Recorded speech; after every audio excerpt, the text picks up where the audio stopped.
लेकिन मैं विधायक होने के नाते आपसे निवेदन करूंगा कि कोई भी अगर आपको जरूरत पड़े, छोटी मोटी जरूरत पड़े, तो आप निसंकोच ये मत मानिएगा मैं किस पार्टी दल का विधायक हूं। आप हमारे परिवार के हो, आप भी अम्बेडकर को मानने वाले हो, मैं भी बाबा साहब को मानने वाला हूं। दोनों की विचारधारा एक है, इसलिए हम दोनों लोग एक साथ मिलकर आगे बढ़ेंगे। लेकिन बाबा साहब ने एक व्यवस्था तो आपको कर ही दिया, स्कूल जाने का इंतजाम कर दिया। उनके पास तो स्कूल जाने का भी इंतजाम नहीं था, स्कूल में बैठने का इंतजाम नहीं था, पानी पीने का इंतजाम नहीं था, लेकिन उन्होंने तो ये व्यवस्था आपको कर दिया ना कि आप स्कूल जा सकते हो, किताब खोल सकते हो, पढ़ सकते हो। तो मैं तो कहूंगा कि एक रात खाना पड़े तो एक रात खाइएगा। आज हमारा समाज जातियों में बटा है, कल राजनीतिक चेतना बढ़े तो कहीं हमारा समाज दलों में न बढ़ जाए, और जब समाज दलों में बढ़ जाएगा तो हमारे दुश्मन को जो लाभ जातियों में बांटकर मिल रहा है वही हमारे दुश्मन को लाभ दलों में भी बांटकर मिलने लगेगा। उसका थोड़ा रूप आज उत्तर प्रदेश के अंदर देखने को मिल रहा है। हम सब जानते हैं कि संविधान खतरे में है। सबसे पहले बाबा साहब की जयंती के अवसर पे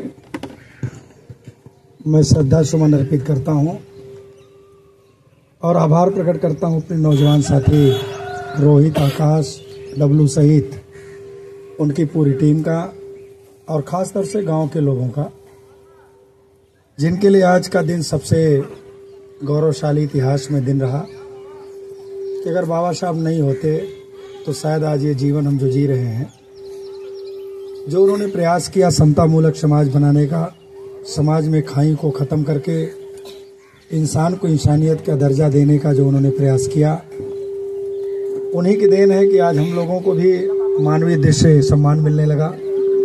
शायद उन्होंने सम्मान की जगह नहीं बनाई होती, संविधान में अधिकार नहीं दिए होते, तो शायद आज हम लोगों को इस रूप में कोई व्यक्ति सम्मान नहीं देता। तो हम लोगों के लिए तो बहुत ही गौरव का दिन है कि आज के दिन हमारे महापुरुष बोध सत्य बाबा साहब पैदा हुए।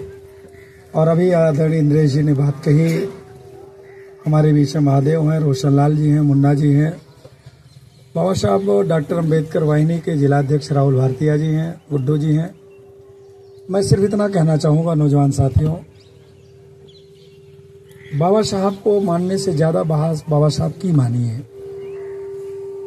बाबा साहब ने बहुत जब उनका देहांत होने लगा तो उनके मन में एक बहुत बड़ी भ्रांति थी, दिक्कत थी, कठिनाई थी कि मेरे चले जाने के बाद जो व्यवस्था, जो रास्ता हमने दिया है, इस रास्ते को कोई आगे ले जाएगा कि नहीं ले जाएगा, कहीं मेरा दिया हुआ रास्ता रुक न जाए, हमारी आने वाली संतानें फिर वहीं ना चली जाएं, जहां से बड़ी मशक्कत करके हमने इनको निकाला है।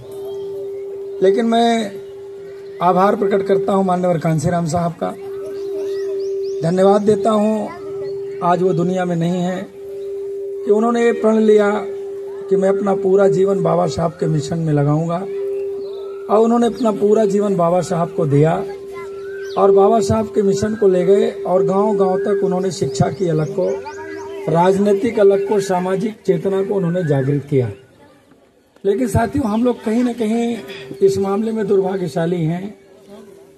सौभाग्य तो मेरा रहा कि बाबा साहब मिले, सौभाग्य रहा कि मान्यवर साहब मिले, लेकिन दुर्भाग्यशाली हैं कि हम लोगों ने कभी आपस में बैठ करके उनका जो निर्णय था उसको मैंने ईमानदारी से कभी अध्ययन नहीं किया। उनका निर्णय कभी जाति आधार पे नहीं था, उनका निर्णय हमेशा जमात के लिए, जरूरत के लिए, समाज के वंचित वर्ग के लिए, समाज में संविधान में दिए गए उन तमाम उपेक्षित समाज के लिए, सबके लिए एक मूल समाज बनाने का अधिकार था। लेकिन हम लोग क्या करते हैं, माननीय कांसीराम साहब का एक बात मुझे याद आती है, माननीय साहब की एक बात मुझे याद आती है कि जब वो इस देश के अंदर मूवमेंट लेकर चले, बामसेफ बनाने के बाद उन्होंने जब बहुजन समाज पार्टी बनाई तो बनाते समय उन्होंने एक बहुत चिंता जाहिर की थी। जैसे मान्यवर बाबा साहब ने चिंता जाहिर की थी, वैसे मान्यवर कांसीराम साहब ने भी एक चिंता जाहिर की थी।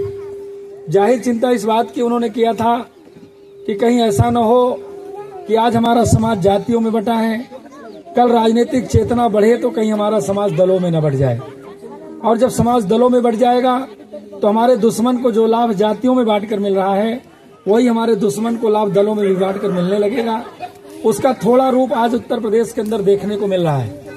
हम सब जानते हैं कि संविधान खतरे में है, हम सब जानते हैं कि लोकतंत्र खतरे में है, लेकिन ये तय नहीं कर पा रहे हैं कि लोकतंत्र और संविधान को इस समय बचा कौन सकता है। तो जब हम यही नहीं तय कर पाएंगे कि लोकतंत्र और संविधान को बचाएगा कौन, हम अगर अपने जातीय नेतृत्व में खड़े रहेंगे, अगर हम समाज के जो अलग अलग दल बने हैं, अगर इसमें हम बटे रहेंगे तो हमारा संविधान भी खत्म हो जाएगा, लोकतंत्र भी खत्म हो जाएगा और हमें मजबूत नेतृत्व भी नहीं मिलेगा। इसलिए हमारा आपसे आग्रह है कि आपको हमको मिलकर के तय करना पड़ेगा कि आने वाले समय में जो संविधान हमारा मूल रास्ता है, जो संविधान हमको दिशा भटकने से बचाता है, जो संविधान आने वाली पीढ़ी का कल बेहतर बनाने की शिक्षा देता है, जो संविधान हमें जीने की ताकत देता है, वो संविधान कैसे बचेगा, लोकतंत्र कैसे बचेगा, इसके लिए हम लोगों को बैठना चाहिए। और बाबा साहब डॉक्टर अम्बेडकर को पूरी तरह से अध्ययन करके, मानवर साहब के सपने को पूरी तरह से अध्ययन करके, चूंकि साथियों घटना बात कहते हुए मैं आपको अपनी बात खत्म करूंगा। जब इन दोनों नेताओं ने, कई नेता इस देश के अंदर थे जो संविधान को लेकर के, देश के कमेरे समाज को लेकर के, गरीब को लेकर चिंतित थे, चाहे डॉक्टर लोहिया रहे हों, चाहे बाबा साहब रहे हों। इन लोगों की चिंता थी कि हमारे जाने के बाद पता नहीं इस देश में क्या होगा। दोनों नेताओं ने एक चिट्ठी लिखी एक दूसरे को। डॉक्टर लोहिया ने बाबा साहब से बात की, बाबा साहब ने डॉक्टर लोहिया से बात की कि हम लोगों को बैठ करके तय करना चाहिए कि हमारे जाने के बाद हमारे समाज का काम कौन करेगा। लेकिन दुर्भाग्य रहा कि दोनों नेता नहीं मिल पाए और बाबा साहब दुनिया से चले गए। लेकिन मैं तो स्वागत करता हूं अखिलेश यादव जी का कि जब उनके हाथ में कमान आई तो उन्होंने पीडीए दिया। पीडीए के साथ साथ उन्होंने एक संकल्प लिया कि हम लोहिया जी और अम्बेडकर जी की जो सामूहिक विचारधारा है वो उसको लेकर एक साथ चलेंगे। और आज पूरे देश के अंदर वो लोहिया जी और बाबा साहब की विचारधारा को लेकर चल रहे हैं। तो हम लोगों को आज उनके जन्म जयंती पर यह महसूस करना चाहिए कि संविधान को बचाने के लिए, लोकतंत्र बचाने के लिए जो व्यक्ति अगर अच्छे रास्ते पे चल रहा है, हमको सबको उनका मिलकर साथ देना चाहिए, तभी हमारा आपका भला होगा। चूंकि हमारा आपका कुछ नहीं हो सकता, हम इनके लिए प्रयास करते हैं। बाबा साहब ने इनके लिए संविधान दिया था जिनके हाथ में कुछ नहीं बचा है। और हम लोग तो एक बात और कहेंगे कि हम लोग कहते हैं कि हमारे पास पढ़ने का पैसा नहीं है, महंगाई है, सही है, लेकिन बाबा साहब ने एक व्यवस्था तो आपको कर ही दिया, स्कूल जाने का इंतजाम कर दिया। उनके पास तो स्कूल जाने का भी इंतजाम नहीं था, स्कूल में बैठने का इंतजाम नहीं था, पानी पीने का इंतजाम नहीं था, लेकिन उन्होंने तो ये व्यवस्था आपको कर दिया ना कि आप स्कूल जा सकते हो, किताब खोल सकते हो, पढ़ सकते हो। तो मैं तो कहूंगा कि एक रात खाना पड़े तो एक रात खाइएगा, हफ्ते में 2 दिन व्रत रहना पड़े तो 2 दिन व्रत रहिएगा। लेकिन जो शिक्षित बनाने का उनका संकल्प था कि शिक्षा शेरनी का दूध है, उस शिक्षा दे करके बच्चों को आगे बढ़ाने का काम करिएगा। यही हमारा आज की तारीख में आपसे आग्रह है, यही निवेदन है। पुनः इस जयंती के अवसर पर मैं श्रद्धा सुमन अर्पित करते हुए आयोजक साथियों का आभार प्रकट करता हूं। चूंकि मैं आपका विधायक भी हूं, इस नाते मैं लगातार निरंतर आपके लिए प्रयास रहता हूं। हो सकता है क्षेत्र बड़ा होने के नाते उसे मैं, जो साथी जागरूक है, आप जानते होंगे कि विधायक बनने के बाद मैं आपके गांव में कम से कम 10 बार से ज्यादा आया। ये जो सड़क आपके सामने ये टूटी फूटी थी, इसको मैंने प्रयास करके बनवाया भी। इसके अलावा निरंतर मैं तमाम काम करने का प्रयास करता हूं। सरकार मेरी है नहीं, लेकिन मैं विधायक होने के नाते आपसे निवेदन करूंगा कि कोई भी अगर आपको जरूरत पड़े, छोटी मोटी जरूरत पड़े, तो आप निसंकोच, ये मत मानिएगा मैं किस पार्टी दल का विधायक हूं, आप हमारे परिवार के हो, आप भी अम्बेडकर को मानने वाले हो, मैं भी बाबा साहब को मानने वाला हूं। दोनों की विचारधारा एक है, इसलिए हम दोनों लोग एक साथ मिलकर आगे बढ़ेंगे और आप हमको याद करिएगा, हम आपको याद करेंगे। बहुत बहुत धन्यवाद। बाबा साहब अमर रहे, बाबा साहब अमर रहे।